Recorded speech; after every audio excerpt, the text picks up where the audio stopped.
Paano maglagay ng subtitle sa ating video? Kung mapapansin nyo sa ibang content creator, na sa tuwing magsasalita sila ay may lumalabas na word sa kanilang video. Sa bagong update ni CapCut ay may option na siya na Tagalog. Kung gusto mong malaman kung paano maglagay ng subtitle sa video, panoorin mo ang video na to. Una, punta tayo ng CapCut. So ayan, kung wala pa kayong CapCut ay pumunta lang kayo ng Google Play Store at hanapin nyo yung CapCut. Then pagkatapos, open nyo lang. So pagka-open nyo ay ganito yung itsura. Then, pinutin lang tong new project. Ayan. Then, pupunta kayo sa gallery ng iyong cellphone. Then, pipili kayo ng video na gusto nyo lagyan ng subtitle. Then, halimbawa, itong pinakuna kong video, pindutin ko lang to. Then, pinutin lang tong add.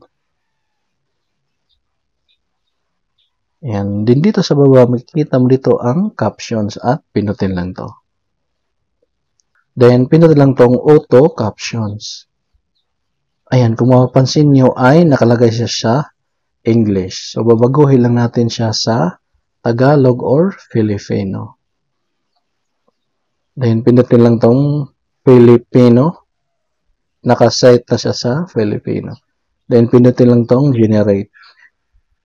And nag-generate captions. Antayin lang natin matapos. And caption generated. So, subukan lang natin i-play. Ayan. So, kung halimbawa may mali sa auto caption, ang gagawin nyo lang ay edit captions. Pinutin lang tong edit captions. Ayan. So, imbes na kahit, papalitan natin to naging kahon. So, gagawin natin ay gawin natin kahit.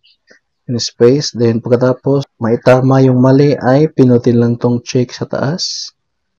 Ayan. Then, kung naman gusto nyo palitan ng style or font, pinutin lang tong style. Pwede kayo pumili ng template. So, pwede rin tong pangalawa. Then, sa fonts, pwede nyo rin siyang palitan. So, halimbawa, ilagay natin sa modern. Then, pagkatapos, pinutin lang tong check. Ayan, din subukan natin i-play.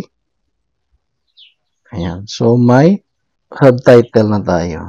Para ma-save ay pinutin lang tong arrow sa taas.